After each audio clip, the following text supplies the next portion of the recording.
গোঁফ চুরি সুকুমার রায়। হেড আপিসের বড়বাবু লোকটি বড় শান্ত।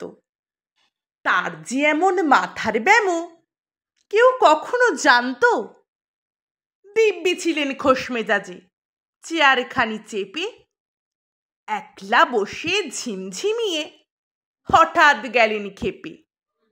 আঁতকে উঠে হাত পা ছুড়ে চোখটি করে গোল। হঠাৎ বলেন, গেলুম গেলুম, আমায় ধরে তোল। তাই শুনে কেউ বদ্যি ডাকে, কেউ বা হাঁকে পুলিশ, কেউ বা বলে কামড়ে দেবে, সাবধানেতে তুলিস। ব্যস্ত সবাই এদিক ওদিক করছে ঘোরাঘুরি। বাবু হাঁকেন, ওরে আমার গোঁফ গিয়েছে চুরি। গোঁফ হারানো আজব কথা, তাও কি হয় সত্যি? গোঁফ জোড়া তো তেমনি আছে, কমেনি এক রত্তি। সবাই তারে বুঝিয়ে বলে সামনে ধরে আয় না, মোটেও গোঁফ হয়নি চুরি, কখনো তা হয় না।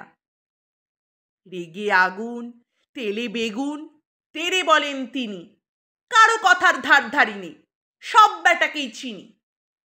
নোংরা ঝাঁটা, ঠ্যাংরা ঝাঁটা, বিচ্ছিরি আর ময়লা, এমন গোঁফ তো রাখতো জানি শ্যামবাবুদের গয়লা।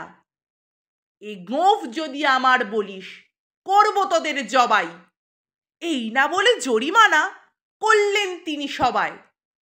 ভীষণ রেগে বিষম খেয়ে দিলেন লিখে খাতায়, কাউকে বেশি লাই দিতে নেই, সবাই চড়ে মাথায়। আফিসের এই বাঁদরগুলো মাথায় খালি গোবর। গোঁফ জোড়া তো কোথায় গেল কেউ রাখে না খবর। ইচ্ছে করে এই ব্যাটাদের গোঁফ ধরে খুব নাচি, মুখ্যগুলোর মুন্ডু ধরে কোদাল দিয়ে চাঁচি। গোঁফকে বলে তোমার আমার, গোঁফ কি কারো কেনা? গোঁফের আমি, গোঁফের তুমি, তাই দিয়ে যায় চেনা। নমস্কার।